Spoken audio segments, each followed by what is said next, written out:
Johan Museeuw, friend of the pod.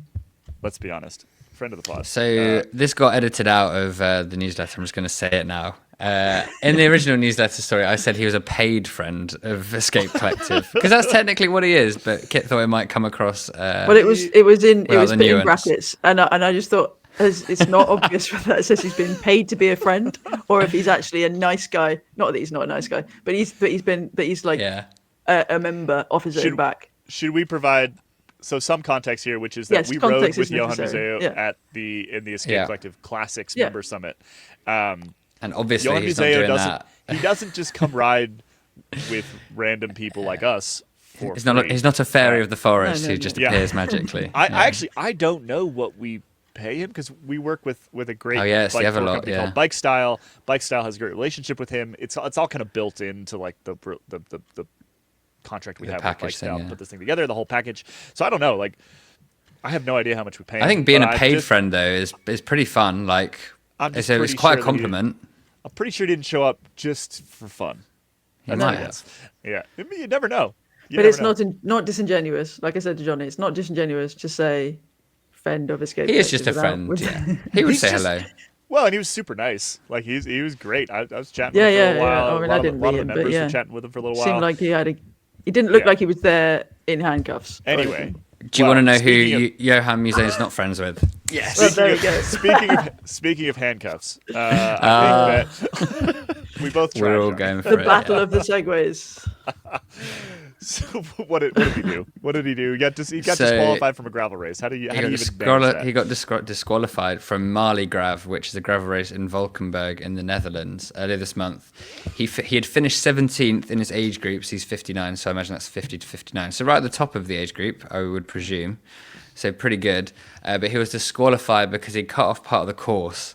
And what that means is that and then Johan Museeuw obviously had to explain himself to Het Nieuwsblad, rolling back the years. The only rider to come outside the top one in his age group to be interested, to bring interest from media. Yeah. Just like, no matter, as soon as you do one thing that the Belgian media is interested in, like on a bike, they are just there every day of your life waiting for you to even slightly fuck up, and then they'll just be at your door. Het Nieuwsblad asked about this. This is it's amazing. Absolutely great. Probably has a Het Nieuwsblad phone just in case. Oh, okay, I've done something. Yeah, big red phone in every retired pro's living room. And we're presuming that that's the way it happened, or that Johan Museeuw was like, you know what, I'm finally going to call up Het Nieuwsblad and give him a story. So Johan Museeuw's point was that there were too many riders in the gravel race, which, you know, in some of these Grand Fondo type things, there are a bunch of riders. Like, that's what happens. So what happened was that he was basically in this traffic jam and basically stood still for like half an hour, not being able to move. So what it sounds like he did was just they were going through this forest, and he just like took a different path through the forest just so he could overtake everyone. Yeah. And you know what? If you are in this this big gravel race in an age group racing, and Johan Museeuw is trying to get past you, I would have no problem with him being like, you know, you just go. You go have fun. Finishing 18th is getting pissed at being... I think I've seen video of this moment. Not of Museeuw. Someone else.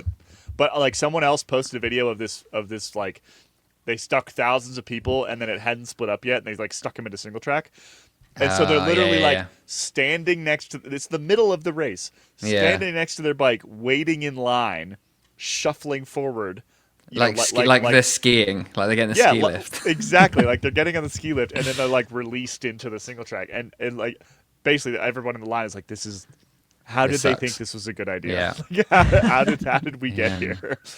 You know, if I was Johan Museeuw, I think I probably would. So the final. Go on. If you won Roubaix, you don't have to wait in line at a gravel Fondo thing. Yeah, especially as he said in the quotes, he didn't really care where he finished. He was just riding his bike, and he wanted to ride his bike. Yeah. 100%.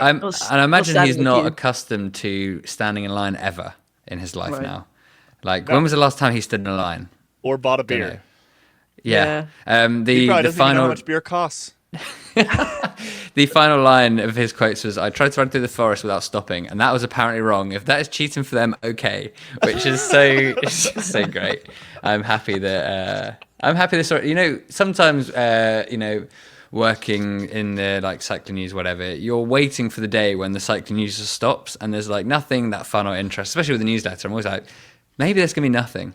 And then there's always something that pops up. And in the random sort of cycling story generator this week, it was Johan Museeuw getting disqualified from a gravel race, which is great. It gives me life. It's the equivalent of that good. day in 1930. I think it was some day in September when nothing happened on the British on the news in the UK. So they just played piano music for 20 minutes. That's great.